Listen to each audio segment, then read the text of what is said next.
doesn't mean we're going to change the standards that the coaching staff has set or the way that we do things. The process is the process. But it's time for our players. It can't be Coach Rhule's process. It can't be Coach Snow's defense. It's got to be ours. And if it's ours and if it's all about us, then we'll have a good team. If not, if it's about me telling them you have to do this, then it's drudgery. You know, who wants to do that? Looking at the defensive line, obviously you lost a lot of production.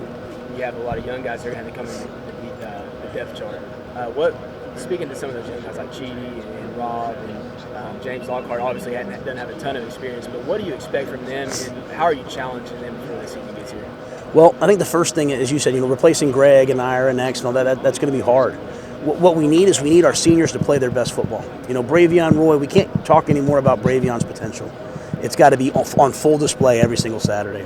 I think Locke's a guy as a senior that has to go out and play his best football, and everything I've seen from Locke all spring and fall tells me that he's figured out who he is and how he can be dominant. Lynch has been a really good player. He's got to take the next step.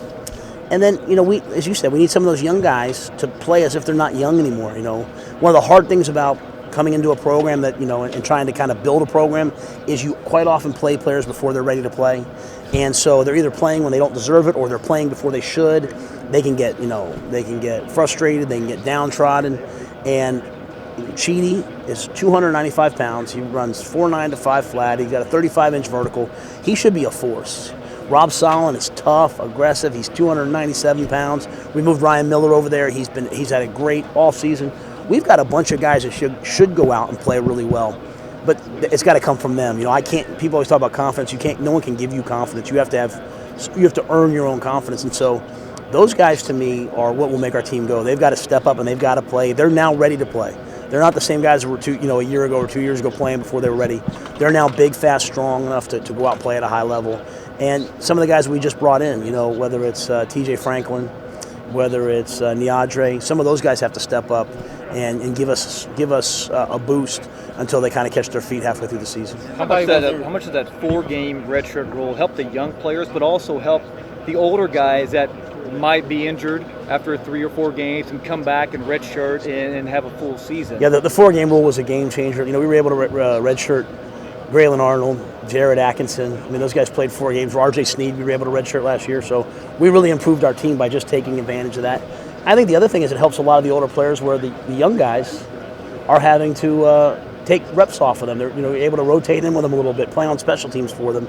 So we were able to use guys like Mark Milton and Byron Hanspard, and those guys were able to play on special teams and save their year. So I think it's a great rule. We'll try to use it in a beneficial way. We'll probably use it a little differently, at times this year than we did last year. I think we learned a lot of things about it last year, but it's something that we tried to be very, very, mindful about, intentional about. I know you don't like depth charts this early in the I can't stand depth charts. I know you're forced to do them, but 2 questions I had. Jake Fruit-Morgan making that position switch to center, and then Terrell Bernard being listed as a starter over Jordan Williams, a senior. Can you address those at all? And I know there's a lot of time between now and the beginning of the season.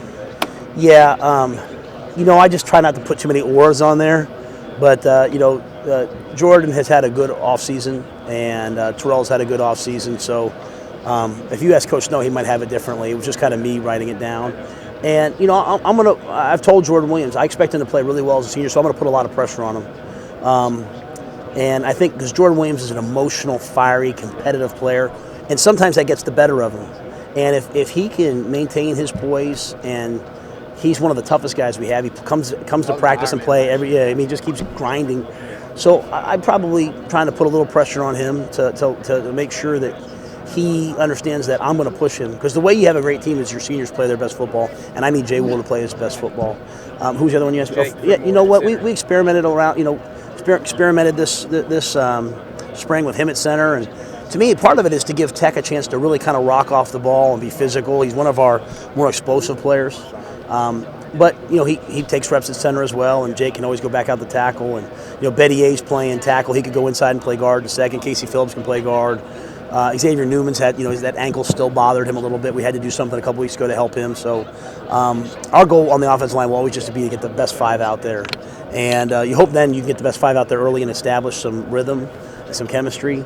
But Jake just seemed like he kind of enjoyed being, inside a little bit more, less space, to get his hands on people. He's a crafty player. He's really intelligent. And, as many seniors as I can get on the field, I will.